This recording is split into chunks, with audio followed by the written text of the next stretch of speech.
मेरे लिए जो थिएटर है इट्स इबादत, पूजा है मेरे लिए थिएटर। और मैं मानती हूँ कि जो थिएटर है ये एक मेडिटेशन की तरह है, एक भक्ति है आपकी, एक पैशन है ये आपका। आप कितने भी परेशान हो, कितने भी डिप्रेशन में हो, तो अगर आप थिएटर करेंगे ना तो आप उस डिप्रेशन से निकल जाएंगे। थिएटर सच में एक बहुत बड़ी दवा है, एक इबादत है।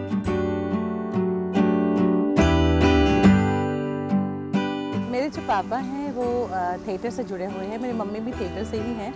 तो घर में एटमॉस्फेयर ही वैसा था, थिएटर का ही एटमॉस्फेयर था। जो पापा है मेरे, उनको जेएनके में कहा जाता है कि भीष्म पितामह थिएटर के कहा जाता है उनको। एंड जो जेएनके के लेजेंड है, is considered as one of the legend in the field of theatre. तो घर में वैसा ही एटमॉस्फेयर था। तो पहली बार जब मैं स्टेज पे आई तो पापा का ही एक प्ले था, डोगरी का प्ले था, उसमें एक चाइल्ड आर्टिस्ट की ज़रूरत थी। तो मैंने उसमें चाइल्ड आर्टिस्ट उसने स्टार्ट किया। 3 साल की उम्र थी उस वक्त मेरी। तो धीरे धीरे फिर ये सिलसिला शुरू होगा और ये सिलसिला चलता रहा।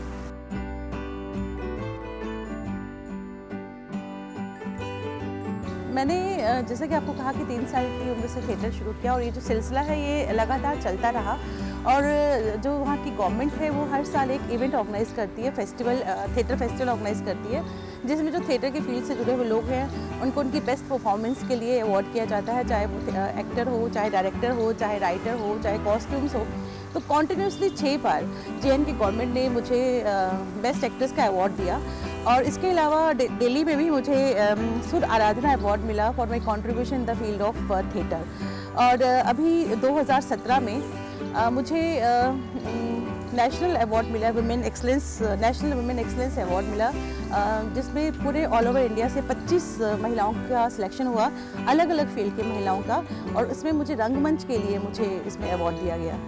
सिर्फ यही नहीं, इसके अलावा अभी 2019 की जब शुरुआत हुई तो 2019 में मुझे राष्ट्रीय सम्मान मिला इन द फील्ड ऑफ थिएटर।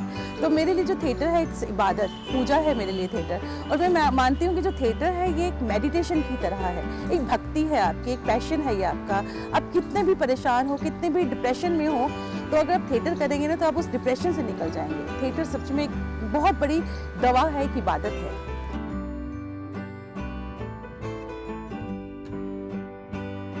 कई बार मैं भी वर्कशॉप्स में जब जाती हूँ तो वहाँ जो अगर 40 से 50 लोगों की वर्कशॉप होती है जिसमें स्टूडेंट्स होते हैं, उसमें से आप मान लीजिए कि 5 या 6 स्टूडेंट्स होंगे जो दिल से थिएटर करना चाहते हैं। और जो मैक्सिमम जो स्टूडेंट्स हैं वो उनका ये होता है कि थिएटर करो, सीखो और बॉम्बे की तरफ जाओ। एक आध प्रोडक्शन के बाद ही उनका ये हो जाता है कि हमें बॉम्बे जाना है। बट मुझे नहीं लगता ये सही चीज़ है। जब तक आप थिएटर के फील्ड को जब तक अच्छी तरह से जानोगे नहीं, बैक स्टेज से लेकर फ्रंट स्टेज तक हर चीज़ में आप माहिर नहीं होंगे, अपने अंदर उस रंगमंच को नहीं ढाल लोगे, तब तक मुझे नहीं लगता है आप एक सफल कलाकार बन सकते हैं। और एक आध थिएटर एक प्रोडक्शन करने के बाद बॉम्बे भागना, दिस इज़ नॉट डन, ये सही नहीं है। फिर मैं मानती नहीं कि वो थिएटर है।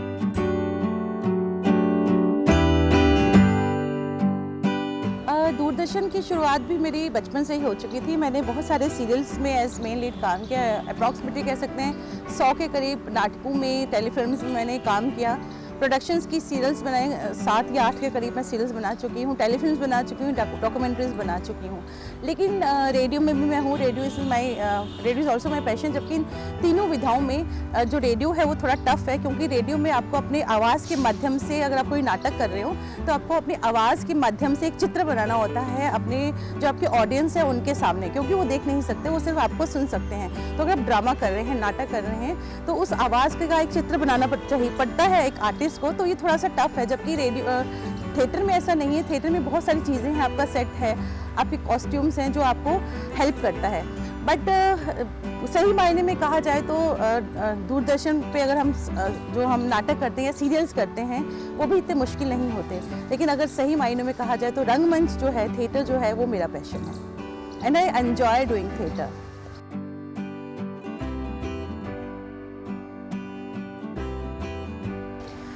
जो मेरा फर्स्ट प्ले था जिसमें मुझे पहली बार बेस्ट एक्ट्रेस का अवार्ड मिला, वो था सतीश चालेकर का प्ले महानिर्वाण। और बहुत टफ प्ले था, उस टाइम मैं कॉलेज में थी, बहुत टफ प्ले था। लेकिन वो करके जो एक सेटिस्फेक्शन उस टाइम मुझे मिली ना, वो मुझे लगा कि बस दिस इज़ एंड, इससे ज़्यादा कुछ हो ही नहीं सकता। और यहाँ मैंने पापा को बहुत मेंशन करना चाहूँगी, क्योंकि थिएटर के फील्ड में ही इज़ माई गुरु। जो भी थिएटर की बारीकियाँ हैं वो मैंने अपने पापा से ही सीखी हैं। उनका हाथ पकड़ के तो हर बच्चा चलता ही अपने पेरेंट्स का हाथ पकड़ के, लेकिन स्टेज पे उनका हाथ पकड़ के लिटरली मैंने चलना सीखा। उसके बाद जब मुझे फर्स्ट अवार्ड मिला, उसके बाद सेकंड ईयर भी मुझे सेम दूसरा एक प्ले था अंत नहीं, उसके लिए अवार्ड मिला, फिर रक्त बीज उसके लिए अवार्ड मिला। तो ये सिलसिला चलता रहा। अभी जो लास्ट में मुझे अवार्ड मिला था 2012 में, मैंने JNK गवर्नमेंट के लिए किया था, फेस्टिवल में किया था, वो था पूर्ण विराम। वो एक स्किज़ोफ्रेनिक लेडी की कहानी थी जो स्किज़ोफ्रेनिया से पीड़ित होती है।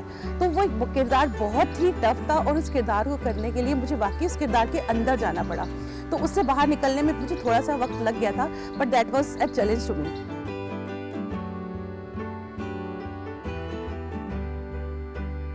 आकाशवाणी से भी मेरा जो ताल्लुक़ है वो बचपन से ही रहा है। बचपन से ही मैं बच्चों के प्रोग्राम में जाया करती थी। मैं जम्मू कश्मीर से मेरा ताल्लुक़ है, वहाँ रेडियो कश्मीर जम्मू में से ही मेरी शुरुआत हुई है।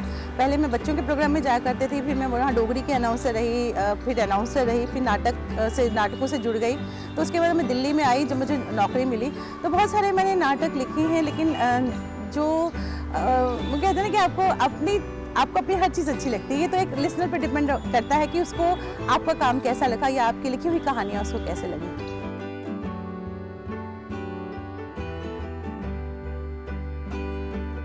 मेरे लिए सबसे ज़रूरी चीज़ है, वो जो मैं मानती हूँ कि ये चीज़ बहुत ज़रूरी है, इसके बगैर सब कुछ अधूरा है, वो है ऑनेस्टी, सिंसेरिटी एंड डेडिकेशन। अगर ये चीज़ें नहीं हों किसी भी इंसान में, सिर्फ थिएटर के लिए नहीं, अगर आप कुछ भी करना चाहो, चाहे वो रिश्ता हो, चाहे वो आपकी नौकरी हो, चाहे वो आपका जॉब हो, चाहे वो आपकी हॉबी हो, जब तक आप में ऑनेस्टी, सिंसेरिटी एंड डेडिकेशन नहीं होंगी, आप कुछ भी नहीं कर पाओगे। और मेरे लिए तीनों चीज़ें बहुत बहुत बहुत बहुत इंपॉर्टेंट हैं। और मैं जो भी थिएटर की फील्ड में जुड़ना चाहते हैं ज़िंदगी में, उनके लिए 3 चीज़ें बहुत इंपॉर्टेंट। इस चीज़ को गांठ बांधने की ये चीज़ें आपको ज़रूर चाहिए। अगर ये चीज़ें आपके पास हो तो स्काई इज़ द लिमिट।